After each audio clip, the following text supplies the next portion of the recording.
Bonjour, Marcel Hugues Binga-Missema de la République gabonaise. Droit de réponse à Monsieur Rachid Mbadinga. Monsieur Mbadinga, j'ai suivi quelques bribes de votre discours. J'ai pas eu la force de continuer, vu qu'il y avait beaucoup d'incohérences dans votre discours. J'ai retenu 2 ou 3 petits passages que je vais essayer de vous relater par ici. D'abord, sachez une chose que personne n'ignore dans ce pays. Votre mentor, Ismaël Hosseini, d'origine béninoise, vous et moi le savons parfaitement, qui a eu sa nationalité de façon que tout le monde connaît, mais il n'est pas bon d'exposer les gens ici, est arrivé au Gabon sans papier. Sachez-le. De fil en aiguille, il était vulcanisateur, ce que nous appelons communément chez nous Michelin. Ça, tout le monde le sait. Aujourd'hui, il est quasiment le président du Gabon. Personne ne l'ignore. Parce que toutes les décisions sont prises par lui. Vous et moi le savons. Vous, Gabonais, moi, Gabonais, nous le savons. Son fils est électricien, pas comptable, électricien, est le directeur de cabinet adjoint chargé des finances de la République gabonaise. Parce que c'est la présidence qui gère la République gabonaise. Donc il est quasiment le trésorier payeur général du Gabon. Un électricien béninois. Et ça, vous le savez. Mais comme je le dis souvent, je vous savais bête, mais pas abruti à ce point. Alors, l'une de vos phrases, vous avez dit que parler du Séni, ce béninois, faisait de nous des xénophobes.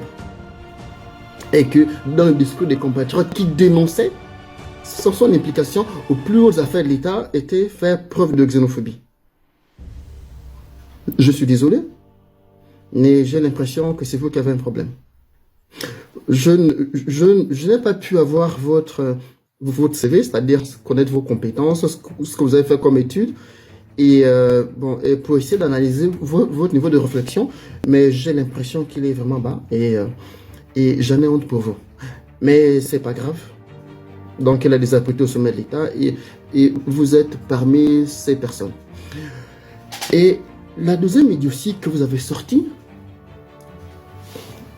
était toute simple. Ça s'attaquait à Hosseini, ou ça s'attaque actuellement. Ils ne sont pas en train de s'attaquer à la personne physique d'Ismaël Hosseini, mais s'attaquer à la religion musulmane.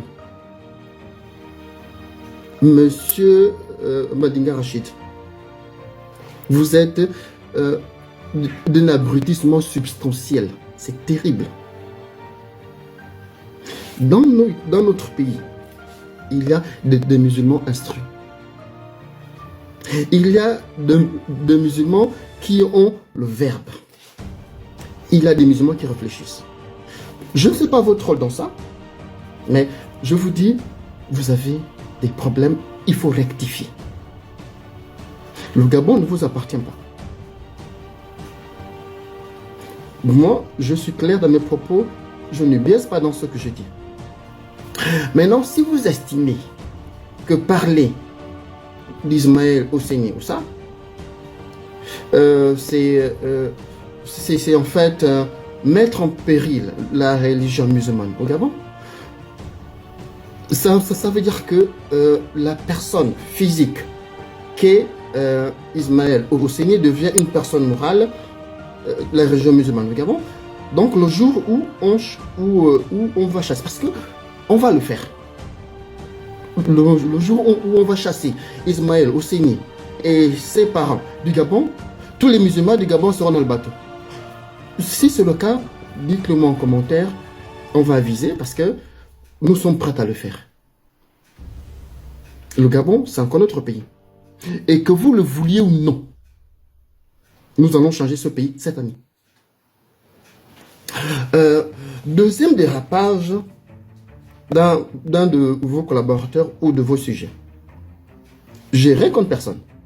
Mais je n'admets pas et je refuse de l'accepter Je refuse qu'un Béninois qui a eu la nationalité gabonaise, donc d'adoption, vienne dire aux Gabonais ce qu'ils doivent faire. Je ne suis pas d'accord. Si vous l'acceptez, moi, je ne l'accepte pas.